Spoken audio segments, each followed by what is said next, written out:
Clayton Burch is the Chief Academic Officer of the West Virginia Department of Education and was the State Education Agency representative on the K-3 panel that produced the report that is just been released by the Education Commission of the state.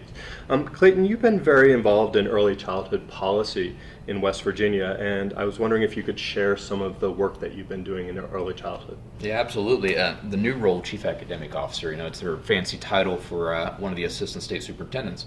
And it's interesting that the work I've done in early childhood has led me to that role. I'm the first Assistant State Superintendent in the state of West Virginia from early childhood. So that kind of shows what they're thinking about, where they're putting the priority. In 2008, I went to the State Department of Ed and I left higher education to focus on pre-K.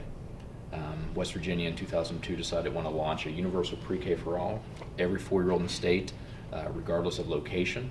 They wanted a collaborative. So we've spent, I left higher ed in 2007 to assist them with that. And that was my first crack at state policy and really seeing the impact state policy can have if it's written well, has vision, has the right leaders involved, and you really focus on capacity. Mm-hmm. And lo and behold, in 2012-13, NEAR ranked, National Institute for Early Education Research ranked West Virginia in top 5 in the nation. Wow. For access, funding, collaboration, benchmarks. It was impressive work.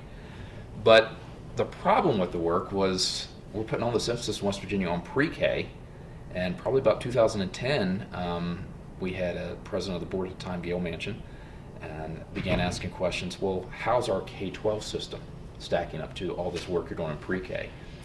And so it's interesting. And we took a look and started looking at our K-12 policy. And one of the things I talked about in both the think tank they put us in as well as the presentation today was that most states, K-12 rolls off the tongue. We all have K-12 policies. But how many states have truly broken their K-12 policies up and looked at K-3 through the lens of early childhood? And that's what we did in West Virginia. In 2002, the State Board of Education decided to develop an Office of School Readiness and thought, we can really drive the initiative and really focus on that birth to, at the time, they were thinking age 6 or 7, kindergarten entry, by creating this Office of School Readiness. And within 2 years, the State Board said, no, we're gonna need a bigger office. And we were doing some work with Harvard University at the time, and which is the P3 Institute, which is not Washington State, and NEAR. And we ended up creating an Office for Early Learning, and the State Board adopted the definition of early learning in the state of West Virginia, pre-K through 5th grade, which is a little out of the norm, but it was because of policy. All the work we were doing with policy and breaking apart K-12 policy in the state of West Virginia and really putting that hyper-focus on what does the K-3 years look like, we had to go back and look at leadership. And if you're going to build capacity, most of the leaders in the state of West Virginia, especially principals, run K-5 schools or P5 schools. Mm-hmm. And so the state board developed an Office of Early Learning, and that was in 2012. And other things are typical. Most states are struggling right now because they have governors or legislation that wants to build a 3rd grade reading initiative. How many legislations have we seen pass on 3rd grade reading or full day kindergarten? And we've just been fortunate in West Virginia. Full day kindergarten's been there since the mid-90s, mandated full day.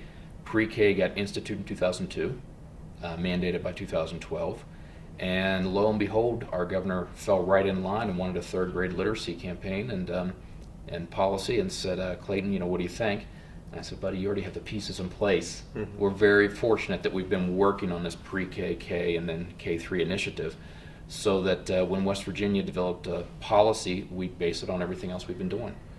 Really true birth through age 8 policy.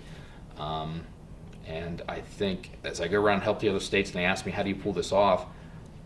You need good leaders, and you need folks that are actually, they want to put that voice of K-3 and that lens of K-3 on policy. Mm-hmm. It's that climate of advocacy for early childhood. So when you introduce, and maybe talking about the pre-K policy here would be the most instructive, but when you introduce a policy, part of the power of it is that it has implications which affect other aspects of the system. So reflecting back a little bit on that experience, what are some of the things that you learned about the implications of introducing a policy? Power of policy, because Yeah. you're right, it has implications on things you would never dream Exactly. that it would implicate. PreK is a great example. We didn't know implications on PreK policy. We were one of the first out of the gates. So funding, it had a huge implication on funding. We were declining enrollment. As PreK enrollment increased, it was making the difference up in that enrollment.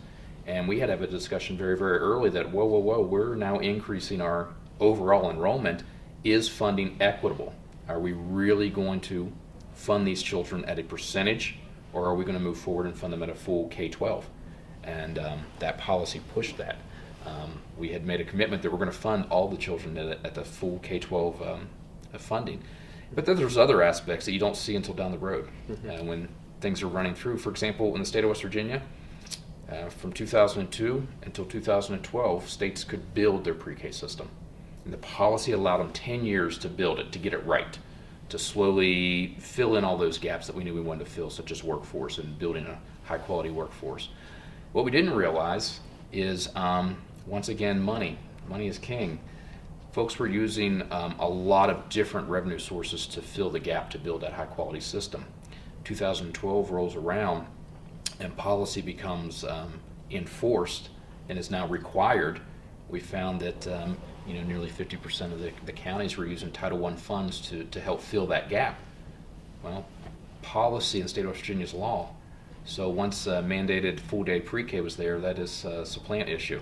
So we had to go back to the drawing board and think, wow, we didn't see that unintended consequence of filling gaps. And that led to some of the policy revisions, So the iterative nature of continuous improvement with policy. Continuous improvement with policy, and I don't find enough folks that are willing to do that work. I mean, the continuous improvement with policy is some heavy lifting. Yeah. And it's we had questions asked today in the panel. As a matter of fact, why does it take so long for things to transpire in education?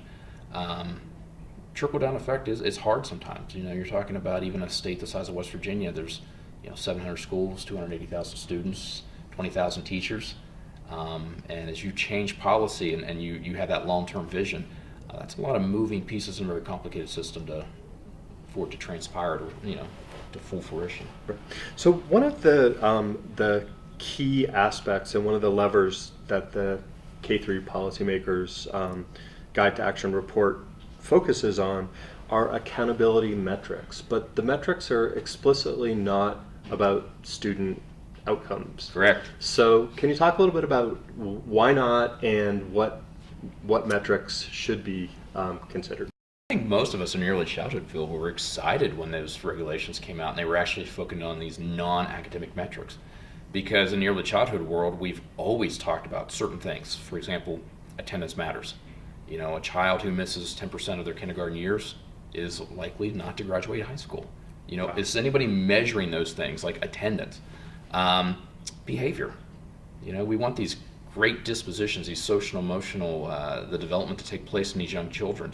Who measures behavior as part of an accountability system? This flexibility is interesting because I think what it's going to force folks to do, though, is decide how. Do we even have a mechanism? Do we have a policy that's even going to allow us to do that? Very few states probably have policies around social emotional development. In West Virginia, we are actually getting ready to launch a K-12 social emotional development. We think that some of these metrics that are non-academic are so important even through the middle school years, that it's that important. And the other thing we do in West Virginia is when that opportunity opened up, we started looking at if they're going to allow us the opportunity to measure things outside of summative assessment, then take full advantage of it. So our accountability system now focuses on an early warning system that we knew we wanted to make it part of our accountability system. It looks at things like attendance and at-risk students that are not completing courses. Behavior is entered into this system. There's 14 indicators. 5, 8 years ago, that would have been a discussion to have, that we could have had that as part of our accountability system. So ESSA presents a nice opportunity for states to consider the recommendations from this report to incorporate some of these levers into their ESSA plans. As states think about doing that, what suggestions do you have? Prioritize, and think about long-term vision. You know, taking one of these levers and doing it for the sake of having an early childhood component, I don't think is going to be the best measure of success. For example, the second policy recommendation is full-day kindergarten.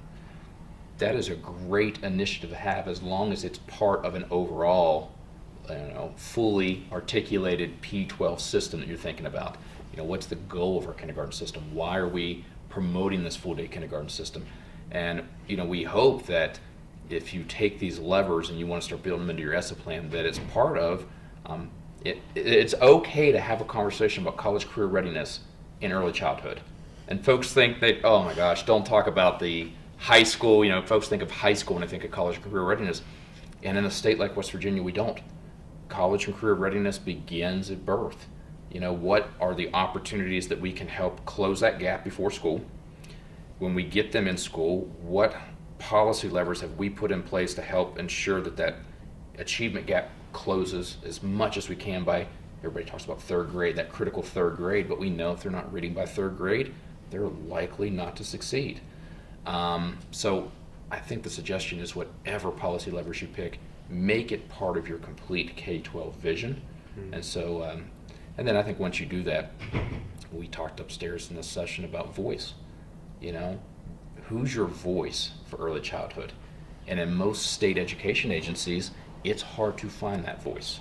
It's usually one lone person in an office in a corner that's supposed to run or be their point person for early childhood. And that's the way it was in West Virginia when I showed up in 2007. It was actually two of us, and we were responsible for pre-K. So I think you need voice, and I think states that take advantage of this and want to front load, we talk a lot about 720-day syndrome. Most policies and most folks that try to fix the education system spend a lot of time focusing on the last 720 days of a child's education, high school. That's where they focus their energy on college career readiness. I think this allows folks to really reconsider and say the first 720 days needs to be just as important as the early childhood, if not more, than the last 720 days. And our new college and career readiness definition of West Virginia actually shows that balance. So as much emphasis as we put on the last 720 days must have. That means funding, resources, voice in the first 720 days. Very interesting. Clayton, what recommendations or suggestions would you give to researchers who want to be more influential and use their work to do, I think, what they got into this business in the first place for, which is to try and use research to try and influence policy? Researching policy. Oh, this is, we're really good at SEAs of passing policy, and you kind of do let's find out and see if that works.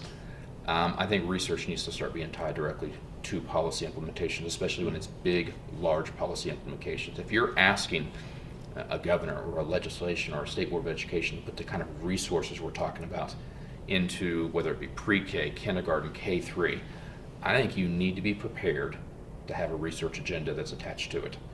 We're currently engaged in a 5-year longitudinal study for following a group of our children from pre-K through third grade through 2020 with the National Institute of Early Education Research. And that was an agreement we made with the governor, legislation, the state board, that basically said if you allow us to move forward with this new third grade literacy policy, we will agree to put a research agenda with it. I think we need to be working with those that do the research to not just prove, and we hope that these have the outcomes we expect, but if it's done correctly, I think you heard me talk earlier about not allowing that continuous quality improvement for policies. I think your researchers can help direct you in where those continuous quality improvements need to be made. And we want to be good stewards of the state's dollars. And I think that's the biggest thing we miss when we're developing policy, is that we're not only good stewards of policy, but we're supposed to be good stewards of the state's resources and dollars. And I don't know that you can say that you are unless you're willing to do the research behind to show and prove to people that the outcomes you intended are happening. Clayton, it was such a pleasure talking to you. Absolutely, anytime.